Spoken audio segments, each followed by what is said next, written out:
Hello beautiful! Welcome back to Everything Nice at Mitch Succulent Love. At ini-email ko po kayo na mag-like, subscribe sa ating channel at pindutin ang notification bell para updated kayo sa ating mga videos. Ayan. So, eto, pinaarawan na si Rebootia and kasi hindi na siya nagpa-flower kasi ang ganda ng flower ng Rebootia. So, sabi ko, dahil natatabunan na siya ng mga dahon ng mga succulent, ay kailangan na talaga siyang maarawan. So, ayun, upon exposing to sun again, ayan, meron na siyang flower buds. Yung parang, feather, flower po iyan. Ganyan ang pagka-flower bud ng isang Rebootia. Ganda.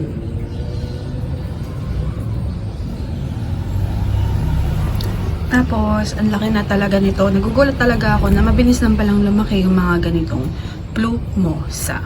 And, ang daming ang daming buto-buto. Ayun, hala, ang daming nilitaw. Ayun, bongga. Ayan. Tapos, ito, nakalimutan ko na naman yung ID. Nabongga pa rin siya. Hard pala yung kanyang leaves. So, medyo hard siya. Then, ang ating Pinesi, I think she's Pinesi. Sa tingin nyo, kasi hindi ako sure sa ID niya. Tapos, parang siyang nagmamontrose. Ganun siya. Alam ko siya si Pinesi kasi walang ID si seller eh. Tapos hindi ko naman inartihan yung toppers pero maganda pa rin siya. Diba? Kasi hindi mo inaayusan, sila yung nag-grow out talaga. Tapos yung ating mga succulent, same pa rin, ganun pa rin ang ganap. The Missing You is stress pa rin, the Purple Delight na variegated is stress pa rin, and abangan nyo yung Box of Happiness natin sooner. Yes. At ano nangyayari dito? So, ayun, patuloy pa rin nabubuhay ito ano paling to? Yung may parang sabot si Cupwet na succulent. Tapos yung variegated natin na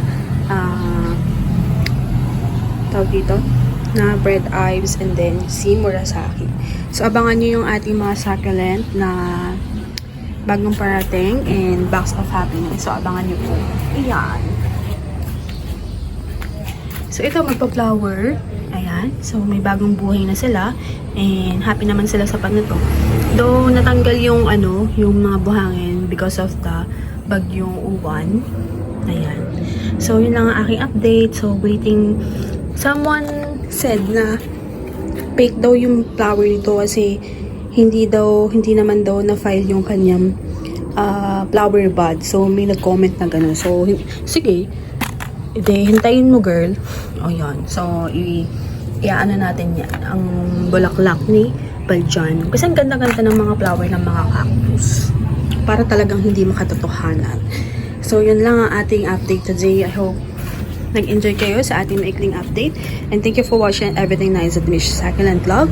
This is your nurse, Bandita saying God bless po at lagi mag-ingat.